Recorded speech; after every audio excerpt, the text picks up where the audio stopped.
The Toyota RAV4 was a big hit in the 90s, but like many of those 90s stars, it's sort of faded away over the years. But whilst it may be languishing at the bottom of the charts here in the UK, globally it has still been a big hit. Want to guess what the world's best-selling SUV was in 2017? You guessed it, the RAV4. So to make you sit up and take notice of it once again, Toyota has launched the new 5th generation car. It's hybrid only. It has a rather wacky interior, along with some pretty bold styling. So is that the magic formula that's going to remake the RAV4 into the hit it once was here in the UK? Well, that's what I'm here to find out. But before I tell you all, don't forget to subscribe to the channel. If you click on the little bell icon, you'll get a notification when the latest video has landed. And you can follow us on Facebook, Twitter and Instagram. First of all though, let's talk about the styling, and I think at this point it's over to you. What do you think of it? Let us know in the comments below.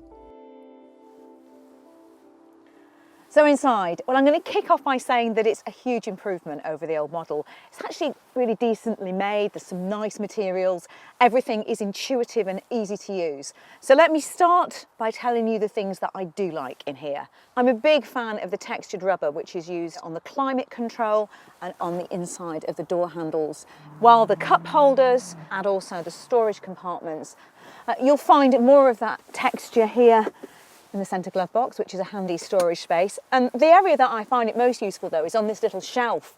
Your mobile phone just sits in there and it doesn't slide around as you're driving. However, the whole interior is let down by the one thing that is increasingly becoming the most important thing in a car's interior. This, the infotainment system. I mean, it looks like a 90s TV stuck on there. It's dreadfully old-fashioned and it's really clunky to use. And at launch at least, it doesn't support either Apple CarPlay or Android Auto, which I think is just inexcusable in a new car these days, particularly one that doesn't have the best system in the first place. You do get quite a bit of kit thrown in though. There's dual zone climate control, rear parking sensors and camera, an 8-inch touchscreen and 17-inch alloys for the entry-level RAV4 with 3 further models. Our car is the range-topping dynamic model with its leather upholstery, electric sports front seats, black roof and LED headlights. One impressive thing about the RAV4 is the standard safety kit. Adaptive cruise control with lane departure warning and steering assist, pedestrian detection and road sign recognition come on every RAV4. Now here in the back, I think it's very impressive, and that's exactly what you want from a family car, isn't it? The new RAV4 has got a longer wheelbase, and you really do feel it here in the back because it's so much more spacious. You'll easily fit 3 adults across here, and because there's no transmission tunnel, whoever ends up in the middle seat has got decent legroom for once. And what about when it comes to headroom? I mean, I know I'm only 5'4", but there's huge amounts of it. Somebody much taller than me could be comfortable in here.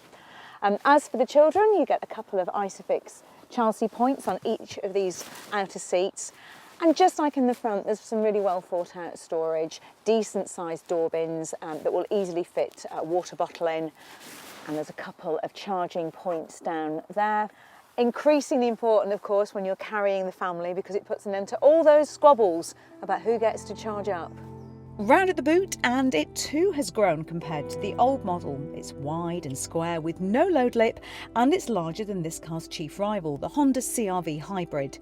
But you can do better if you go for a Skoda Kodiaq. Whilst it isn't a hybrid, you get more space in the boot and the option of 7 seats. The RAV4 is only a 5-seater. Now this is where the RAV4 starts to distance itself from the mid-sized SUV mainstream because, wait for it, there are no diesel engines in the range. In fact, there are no conventional petrol engines either, as the RAV4 is a petrol-electric hybrid. Toyota is calling the RAV4, as with many of its other models, a self-charging hybrid. But it's marketing speak really, because this is just a conventional hybrid of the type that Toyota has been making for the past 2 decades with the Prius. There's a battery towards the rear of the car and you don't charge it up, it just charges itself up through normal driving. You get a 2.5 litre petrol engine mated to an electric motor along with a battery pack. There's 215 horsepower on offer if you go for a front-wheel drive, or 218 horsepower for the four-wheel drive version. but both come with an automatic or CVT transmission to be precise. If you've only ever driven an old Prius, then you will probably be under the impression that a petrol-electric hybrid with a CVT transmission is far from refined, but the RAV4 is actually an awful lot better. That's partly because Toyota has worked really hard on improving it, but also because this engine is not the 1.8 litre from the Prius, but a new 2.5 litre unit. Stand on the throttle, as I'm doing now, and yes, the revs do shoot upwards, but keep it to a leisurely pace and drive normally. And then this hybrid system is great, actually. It's constantly slipping between petrol and electric power, and it's quiet and smooth. The ride is pretty good even on these larger wheels, and it's actually quite plush and does match the best in class. And as the car is based on the Toyota's new platform that it uses for the Prius and the CHR, it drives well too. Steering is good. The whole car is actually surprisingly nice to drive. It's also pretty economical. Toyota say this front-wheel drive RAV4 should return 48 miles to the gallon. We've been averaging around 45, so it's not actually that bad. And with just 105 grams per kilometre coughed out of those very real exhausts, it's also going to be cheap to run. Apart from that dreadful infotainment system, the only real cause for alarm is the price. With prices ranging from £29,000 to over £36,000, it's not cheap, particularly compared to the Skoda Kodiaq, which is more practical and just as nice to drive, and some may say better looking. But the hybrid-only RAV4 will be cheaper to run thanks to lower CO2 figures and has low BIC ratings. If you don't want a conventional diesel SUV and you're interested in a hybrid one, then the RAV4 is easily in the top 3. Speaking of the Skoda Kodiaq, why not watch Batch's review and take a look at our SUVs playlist? Don't forget to press the Carbuyer logo to subscribe to the channel, and you can follow us on Instagram or Twitter.